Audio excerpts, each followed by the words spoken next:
numpuk-numpuk dan juga terlalu bervariasi. Oke. Jadi dia bingung, ini gue ngerjain apa sih gitu. Yang mana dulu? Gue hari ini atau jam ini disuruh ngerjain marketing. Terusnya besok di jam berikutnya gue disuruh ngerjain laporan administrasi.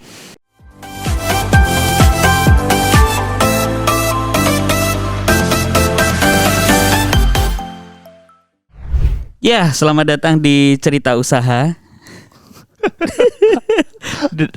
Bangkit dari kubur. Bangkit dari kubur. Terakhir rekaman kita Juni 2020 ya. Mohon maaf Dan saudara-saudara.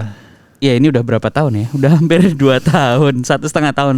Tapi kegiatan kita tidak berhenti karena sebenarnya dari semenjak episode terakhir kita masih beraktivitas ya. Betul, masing-masing. Masing-masing walaupun masih juga membawakan sebenarnya cerita usaha ini bergulir terus. Saya Mr. Popo dan saya Samuel Amarta dan Mbak Dewi kebetulan lagi berhalangan juga. Ya tadi seperti kita sudah sampaikan bahwa selama 1,5 tahun kemarin kalau teman-teman juga masih banyak yang sering DM juga ya. Betul. Ada yang nanya, ada yang konsultasi. Dan sebenarnya percakapan kita hari ini, episode kali ini yang bangkit dari kubur ini adalah hasil dari ada DM dari teman-teman juga di Instagram Cerita Usaha. Ya. Dan seperti tadi kita bilang 1,5 tahun, ngapain aja sih kalau Sam selama 1,5 tahun ini? Selama 1,5 tahun ini gue masih di konsultan HR, Human Resource, dan juga ngasih training. Cuman memang ya puji Tuhan dipercayakan oleh klien-klien yang semakin luas, industrinya semakin beragam. Wah, mantap. Ya, jadi ya tadi tuh nyari waktu aja tuh jadi susah. Apalagi harus matchingin sama Mr. Popo yang lebih sibuk dari gue. Waduh. Sebenarnya juga cerita usaha ini membawa jalan juga ya, karena selama hampir saya 1,5 tahun ini. Kebetulan saya dan Mbak Dewi sebenarnya juga meneruskan kegiatan cerita usaha ini dengan menjadi mentor di WhatsApp Business. Wow, apa tuh? Untuk menggunakan WhatsApp Business dalam usaha gitu ya. Gue harus belajar juga tuh. Ya, kan Semi juga belakangannya juga punya perusahaan baru ya? Atau Betul. cabang usaha baru? Cabang usaha baru, produk retail, namanya F-Story, websitenya fstory.co. Di situ kita jual merchandise, kayak mulai dari baju, lalu ada tumbler, terus ya ada pajangan dinding, ya macam-macam lah. Mencoba main di retail. Kaos-kaos motivasi juga ya? Iya, jadi semuanya ada kata-kata motivasinya. Oke. Gitu. Dan bersyukur banget sebenarnya kemarin dari sekian banyak DM nih ada yang diangkat lagi oleh Mbak Dewi. Dan kita pikir memang cerita usaha nih jangan sampai berhenti lah. Ini udah upaya kita ke beberapa kali untuk diskusi bahwa cerita usaha harus terus jalan. Ya, betul. Dan karena masih dalam suasana pandemi, ya kita masih harus pakai masker ya. Meskipun saya sendiri kemarin baru vaksin. Ketiga. Udah belum? Gue belum 6 bulan. Oh, belum 6 bulan. Tapi ya udahlah, buat jaga-jaga. Meskipun sekarang ada cam, kalau teman-teman yang dengerin di podcast tentu saja nggak bisa melihat. Iya, kita pakai masker. Tapi dengerin suaranya agak muffled ya, nggak ada masalah. Dan mudah-mudahan setelah episode ini kita terus lebih konsisten lagi. Amin. Jadi harapannya teman-teman terus ya kalau ada pertanyaan, ada seputar dunia usaha yang ingin ditanyakan, barangkali nanti Mbak Dewi ataupun Samuel bisa malu juga lah. Iya, sama gue juga ya. Bisa berbagi lah. Kita kan berbagi. Di cerita usaha ini sebenarnya berbagi. Betul. Mendapatkan insight dari teman-teman dan juga kita bisa bahas bareng di sini. Ya. Nah, episode kali ini kita membahas satu pertanyaan ya, yang muncul tengah malam sebenarnya kemarin ya. Betul. Jam berapa sih? Jam 22.37. Jam 22.37. Ada pertanyaan yang menggelitik. Pertanyaannya gimana Sam kemarin ya? Pertanyaannya adalah kenapa sih kok karyawan pada resign? Sering banget lagi. Oh iya. Apa masalahnya? Terus satu itu, yang kedua seberapa persenkah melihat atau bagaimana melihat tingkat resign atau ada beberapa pegawai yang resign dalam waktu cukup sering dan ternyata dihitung dalam waktu setahun itu cukup sering ya? Cukup sering. Apakah bagaimana melihat kondisi seperti itu? Betul. Wajar atau enggak? Ya. Apalagi di masa pandemi seperti sekarang ya. Ya, mungkin orang punya banyak alasan lebih banyak lah. Betul. Nah, kita bahas itu kali ini. Oke, kita mulai? Ya, silakan. Kita mulai. Oke. Jadi pertanyaannya adalah kenapa ada usaha yang karyawannya itu sering banget resign. Nah, kata sering di sini sebenarnya juga relatif ya. Karena bisa aja ada suatu perusahaan setahun itu yang resign 5 orang, lalu ada juga perusahaan yang setahun resignnya 100 orang.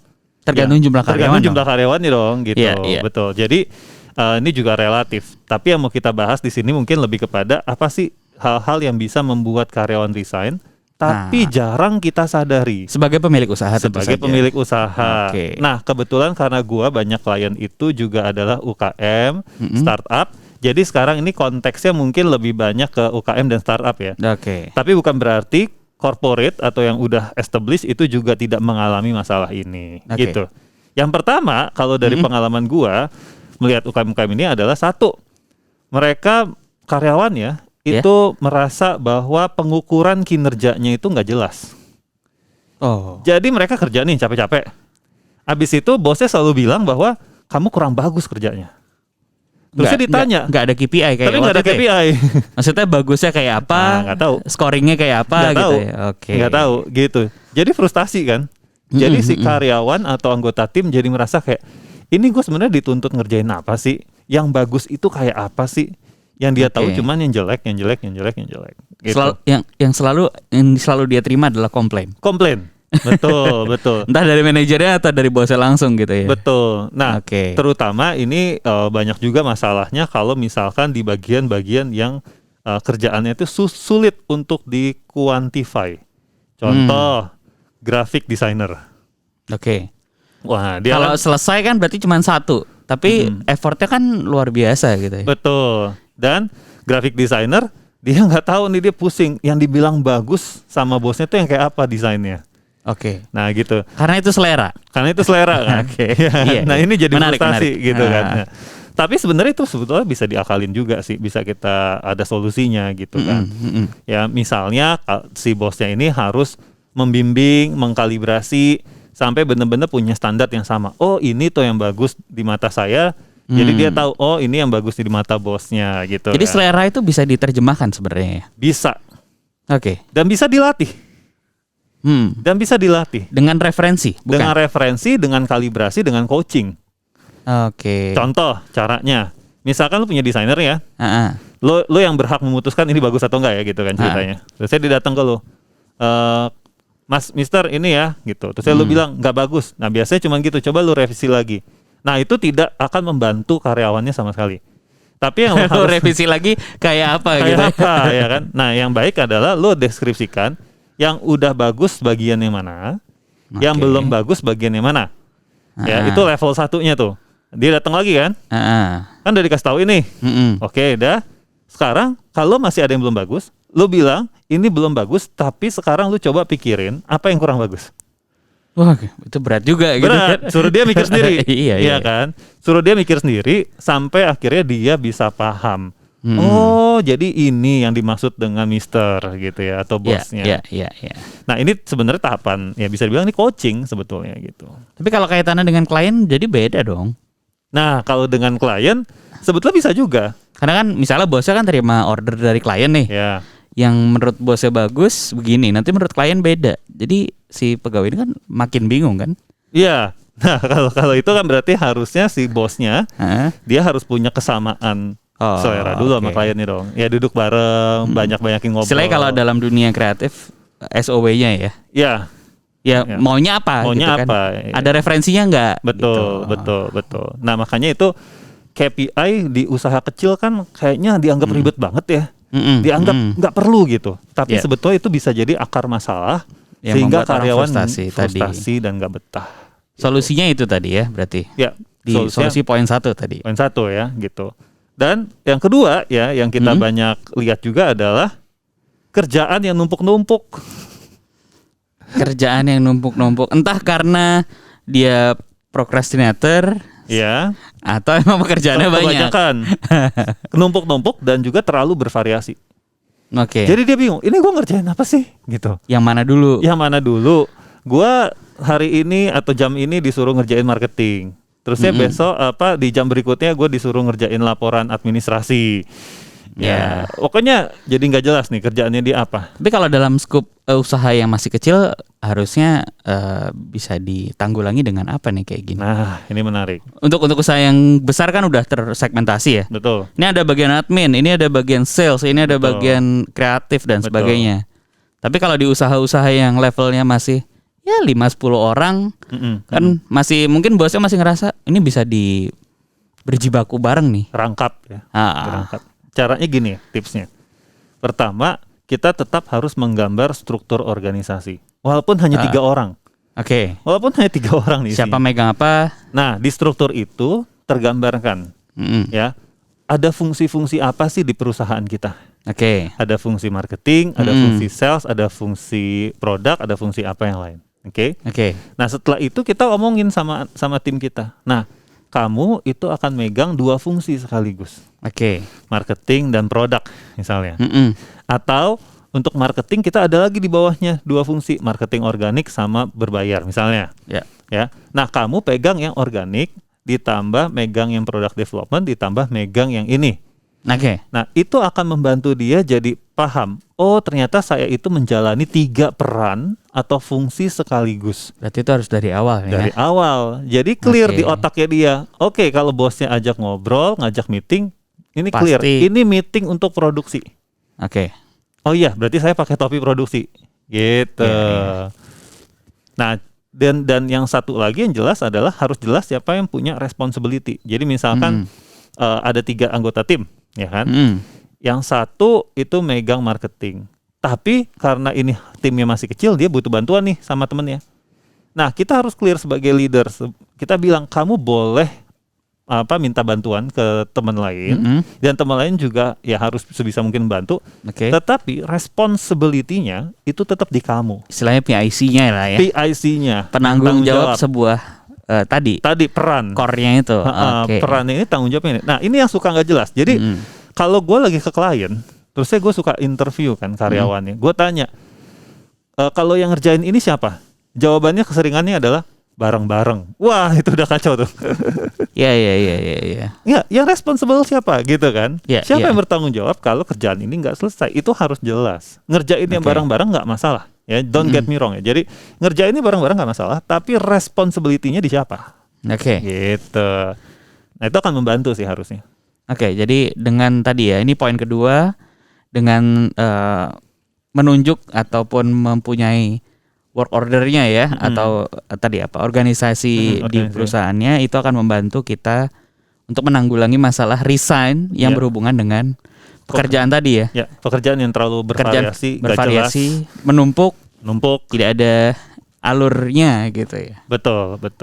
Oke, apa lagi? Yang ketiga, sistem rewards-nya nggak jelas. Sistem gaji, bonus, itu nggak jelas. Sebenarnya ngaruh nggak sih? Artinya dengan ini pertanyaan ya.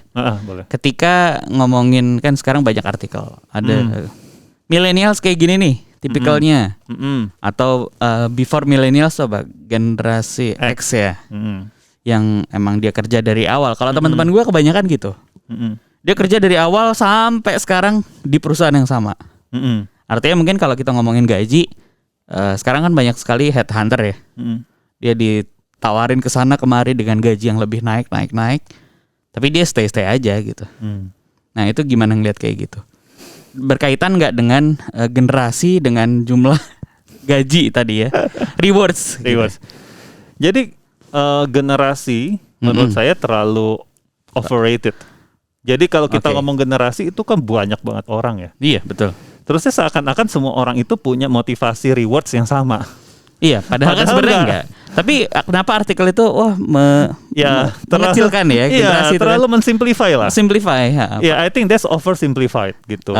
Memang ada pola, bahwa generasi yang sekarang itu lebih aspiratif. Artinya dia mau kerja itu kalau perusahaannya itu menginspirasi. Itu pola. Tetapi kondisi karyawan kita harus kita lihat lagi. Misal contoh ekstrim ya. Karyawan kita ini keluarganya baru kena PHK. Dia milenial, dia paling muda, tapi dia lagi sedang bekerja. Ya otomatis motivasi utama dia adalah mendapatkan uang dong. Sebanyak-banyaknya. Sebanyak-banyaknya demi keluarganya. Betul. Gitu, walaupun dia milenial. Iya. Gitu kan. Sama lah, semua orang punya kebutuhan kan sebenarnya. Kebutuhan sebetulnya, betul. Nah, atau yang kebalikannya gitu kan. Ada orang yang memang dia misalnya berkecukupan, dia juga merasa lagi nggak cari uang banget. Yang dia butuhkan itu adalah sekarang tantangan yang lebih. Oke. Ya kan beda cara motivasinya gitu. Nah, menghitung reward yang sesuai. Kita sebagai pemilik usaha itu gimana sih? Maksudnya kan kita punya kemampuan ya. Misalnya gue punya usaha beras nih. Gue punya usaha beras yang nggak gede. Ya segitu. Kemampuannya segini. Nah, itu kan kita offering. Maksudnya gaji atau reward itu kan deal-dealan ya. Betul. Gue punya duit misalnya. Oke, ini ada 2 juta, mau apa enggak? Ini walaupun mungkin ada regulasi ya. Nah, bagaimana menyikapi kayak gitu ya? Arti kita sebagai pemilik usaha menyesuaikan dengan reward yang tepat untuk si pegawai ini agar tadi tidak terjadi orang turnover tinggi, resign gitu. Ya. Betul. Pertama kalau dari segi pebisnis ya atau yang punya usaha, kita bottom line dulu. Bottom line itu kan berarti ngelihat profit dulu ya. Oke. Atau yang ngelihat profitnya dulu nih, kita sanggupnya berapa? Ya percuma kita nawarin banyak-banyak, tapi 3 bulan kemudian kita nggak sanggup, kan kasihan juga dong, gitu kan ya. Jadi lebih baik kita sadar diri. Oke. Sadar diri. Nah, cara ngitungnya kan adalah satu, kita harus punya sales projection, ya kan, atau bahkan profit projection, gitu kan. Sehingga kita bisa tahu, oke, kalau misalkan saya ngeluarin segini untuk staff cost saya, ya, saya masih akan punya margin berapa sih? Apakah margin ini cukup sehat untuk keberlangsungan perusahaan saya? Oke. Nah, kalau ada beberapa gitu ya pihak artikel yang menyarankan kalau kita sebagai usaha setidaknya kita harus punya cadangan dana untuk running 3 bulan ke depan tanpa revenue. Tanpa revenue. Ya, jadi kalau minus. Nah, jadi gini, betul. Jadi kita harus siap minus gitu kan. Jadi kalau misalkan kita bayar gaji total 10 juta per bulan, misal ya. Lalu dengan cost yang lain misalkan ada 5 juta. Jadi kita costnya 15 juta itu pasti keluar. Oke, itu pasti keluar. Nah, berarti kita di tabungan harus punya minimal kan 45 juta gitu. Nah, ya dilihat aja. Kalau misalnya kita mau hire orang, bisa kita tambahin gajinya, ya, nambah 5 juta lagi, kita punya nggak nih cadangan dana sampai segitu, gitu. Kaitannya dengan resign tadi, kan mengukur reward itu tepat atau enggak. Padahal secara standar gaji sudah ada, gitu kan. Apa yang harus kita pikirkan sebagai pemilik usaha, tepat atau enggak rewardnya itu? Reward ini kaitannya dengan gaji dan bonus atau gaji aja? Semua juga. Reward itu sebenarnya total rewards. Total rewards itu ada monetary sama non monetary. Yang non monetary-nya itu seperti misalkan di fasilitas, perusahaan ini kita kesehatan juga ngajarin. Oh, ini tadi ya. Training. Iya, betul. Saya akan coaching kamu gitu. Berkembang kan. atau enggak. Ya, itu non monetary yang juga nggak bisa dikecilkan nilainya. Oke. Nah, sekarang reward seperti apa sih yang akan membantu ya? Yang pertama adalah rewards yang membuat tim kita itu merasa ada hubungannya antara kinerja saya, kinerja perusahaan dengan kesejahteraan saya. Oke. Gitu. Jadi kalau bisnis yang masih kecil gitu ya, nggak apa-apa. Salary pokoknya itu gaji dasarnya itu masih kecil ya semampu kita, tetapi jangan lupa siapkan insentif, bonus gitu ya, supaya semakin perusahaan ini berkembang, dia juga semakin termotivasi. I see. Gitu. Nah, kalau di poin pentingnya di sini nih. Itu. Jadi di tim gua gitu ya, kita ada 2, bonus sama insentif. Ya. Kalau bonus itu berdasarkan pencapaian perusahaan keseluruhan. Nah, pencapaian itu dilihat tidak hanya dari profit, tapi dilihat juga dari misalnya cash flow kita positif atau enggak selama 12 bulan. Dilihat juga misalnya ada produk baru enggak yang kita keluarkan.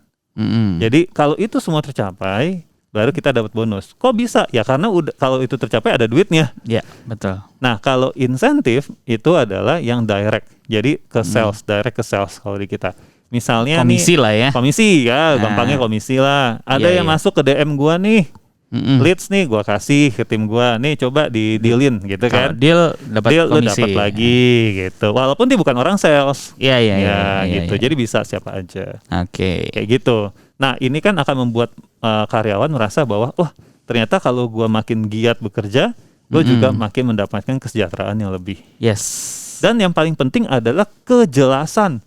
Jadi kebanyakan nih, oh iya kita ada kok, Berarti tapi karyawannya nggak tahu. Berarti tuh reward harus di-declare di depan juga. Ada policy-nya, Ada policy-nya. ada prosedurnya. Oke. Harus itu kita bikinin total rewards-nya gitu. Iya.